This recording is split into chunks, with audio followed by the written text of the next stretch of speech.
Hi everyone, I'm Nathan, executive producer on Hearthstone. And I'm Edward, a game designer on the Hearthstone team. To kick this dev update off, we just released our latest balance patch. We'll talk a bit about balance changes across Standard and Battlegrounds, but this update is focused on our next content patch. We'll be sharing general updates around Arena, BlizzCon, and a few reminders. And we'll end the video with the full reveal of our new class sets, releasing next week. Here's a sneak peek at some of the gameplay of these class sets, focused on Rogue, Priest, Warlock, and Warrior. Stick around until the end for the full reveal.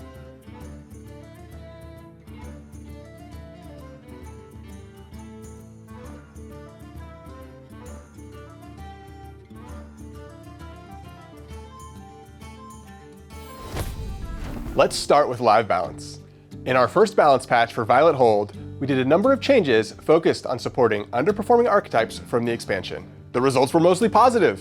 Since that patch, we've seen players experimenting with Herald Warlock, Azalina Priest, and Egg Death Knight, utilizing those newly buffed cards. I myself have had a lot of fun with Millhouse, but Demon Hunter got a little too powerful. And some of y'all played a lot of Demon Hunter. There was maybe a little too much vengeance, so we decided to tone it down a bit. We made a change to Vicious Void Scale during a content patch, which is pretty abnormal for us. When we made that change, we saw some confusion around why we made just one card update and didn't do a full balance update. The main reason is, it's a Battlegrounds patch. We typically don't have balance changes planned for Standard during that period because we really want to shine a light on Battlegrounds. But Vicious Void Scale was a unique exception, and we chose to do an unplanned balance update to take care of it. 1, to keep the meta healthy, and 2, to account for the new event card that was about to come out and further support Demon Hunter. That brings us to yesterday's balance patch, where we made a number of additional changes to keep the experience fresh and fun on the ladder. Before this, the overall speed of the meta was running faster than we would prefer. The changes we made this balance patch specifically target cards that contribute to the explosive early turns, in decks like Mug Shaman and Tripwire Hunter. Beyond those outlier decks that are deciding the game too early, our data shows a relatively balanced meta. And our latest change reflect that our live balance team wants the meta to have more variety, so we also buffed certain cards to encourage alternate strategies to succeed. There's some notable nerfs we want to talk about. One of the biggest changes this patch is Confront the Tol'vir. It's now a 4-mana spell that only summons 1-cost minions you've played this game. We made this change because we saw how frustrating it could be to play against this card when it provided that unstoppable card advantage and damage with cards like Tracking, Tame Pet, and Smuggled Shovel. We also changed Mug's hero power to unlock on turn 3, again to look at those early turns and deny some of those very explosive starts the deck could have. A notable buff worth mentioning, probably my favorite and most exciting from the patch, is Aya now generates 3 coins. That's 50% more money. What a great investment opportunity, Nathan. You might be asking, what about buffs for Warlock and Priest? Our data shows those two classes have been just slightly below the top decks, and we expect the changes that slow down the meta, plus the tools in their upcoming class sets, will help them compete. For the full details, check out the patch notes linked below. Thank you again so much for your feedback. It helps us continue to make Hearthstone as fun as possible. Now let's hear from Mitchell about what's going on in Battlegrounds. Thanks, Nathan. Hello, I'm Mitchell Loewen, lead designer on Battlegrounds, and I wanted to talk a bit about the new season and our latest balance changes. Let's start with minions. We made a lot of adjustments this patch with over 50 different minion changes. If you want to see all of them, please check out the patch notes. Rather than going card by card, I'm going to focus with our general goals with each type. Demons were overall in a fairly good spot, but Devilish Distractor was overperforming by a lot. So we moved it to tier 5 and buffed a few other minions like Ashen Corruptor and Imp Illusionist to compensate. Dragons have been a little under, so we buffed Runic Arcanist and Mighty Dragon Breath while returning Felfire Conjurer to give them more Tavern spell support. Felfire Conjurer should also help demons after the redesign to Eridar Escapist. Mechs were in a pretty similar spot to demons, where they were overall fairly balanced, but most of their power was centered onto one card, Spark Snapper. We previously moved Spark Snapper to tier 5, but after reviewing the data, it didn't seem to do enough, so we reduced the starting satellite to 2/2.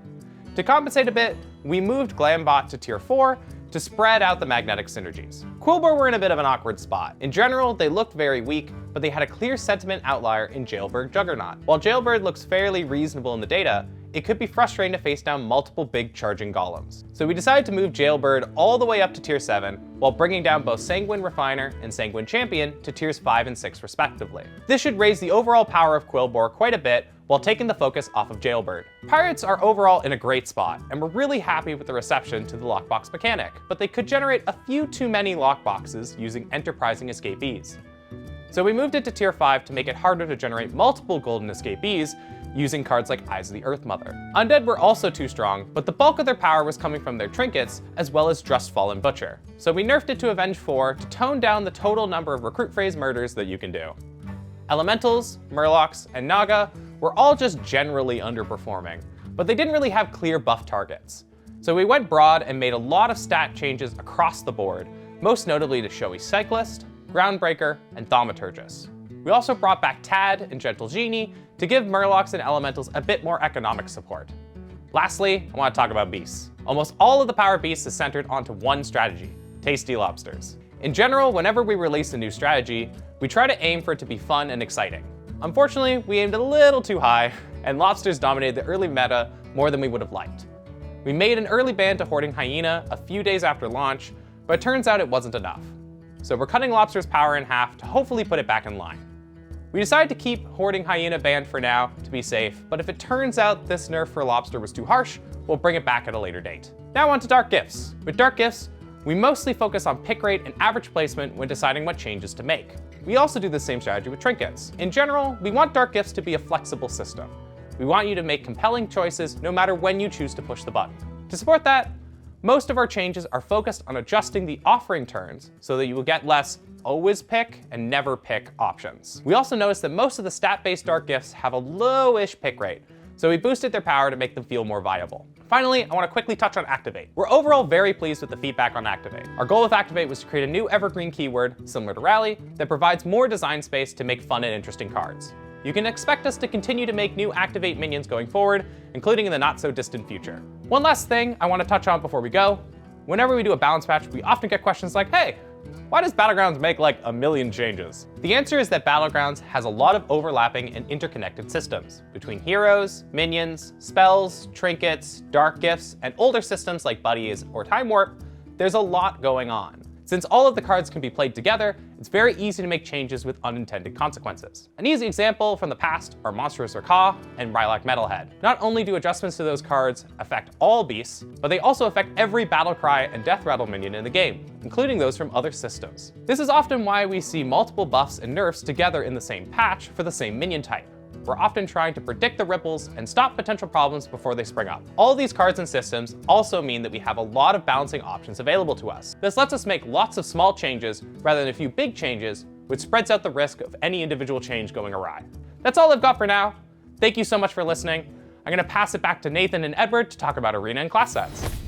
Before we get to the class sets, let's cover a few quick topics. First up is Arena. The upcoming patch, 36.4, kicks off a new Arena season with an updated card pool featuring standard sets and will also include cards from the new class sets, Azeroth's Most Wanted. Based on your feedback, we're continuing to make new cards easier to discover in Arena so that the new class set cards appear more frequently in your drafts. Another quick reminder, we've got an event live in Hearthstone right now, Zuramat's Rampage.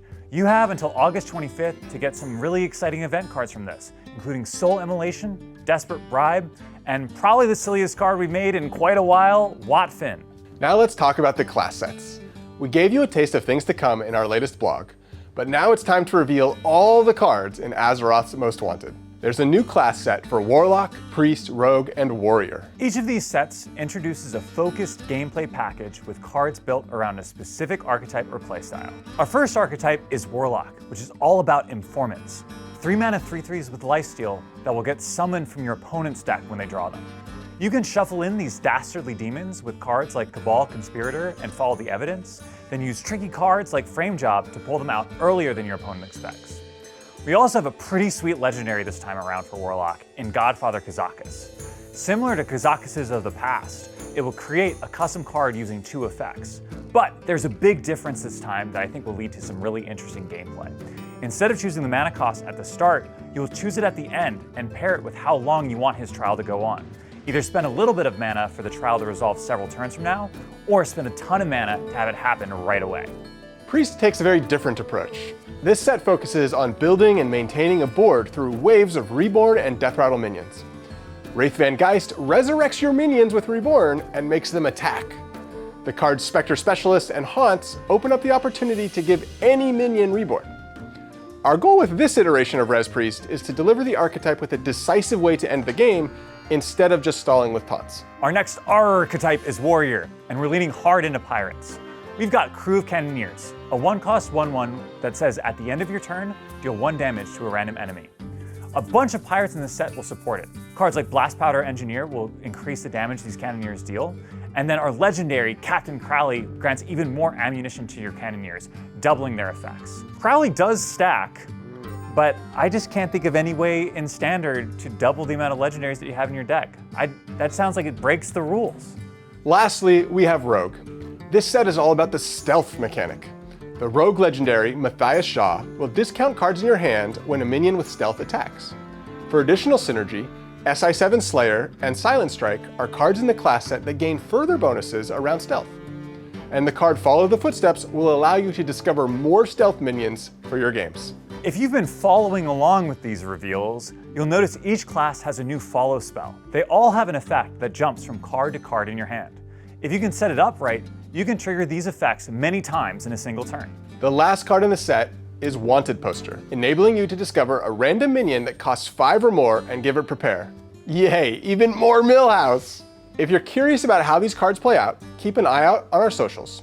We'll be showing you a bit of gameplay until the release, and you'll see a full class set spotlight video on YouTube soon. This class set means we've given extra support to 8 of our 11 classes this year. That means we have 3 more to go. The final batch of class sets will release after our next expansion later this year, and will focus on Demon Hunter, Shaman, and not 1 but 2 class sets for Death Knight, focusing on different runes. Now let's talk about BlizzCon. We'll be at BlizzCon September 12th and 13th. If you're there, we hope you come visit us in the tavern and hear all about what's coming next for Hearthstone. Nathan, I think everyone's expecting some pretty big news at BlizzCon. Is there anything that people should keep an eye out for? Exactly. Exactly what? You'll definitely want to keep an eye out. Oh, I get it. Yeah, now we're seeing eye to eye. Yeah, okay, I think they've got it. One last thing. We'll be taking a break on these dev update videos until after BlizzCon, so we'll be back in late September or early October. Thank you for watching, and we'll see you in the tavern.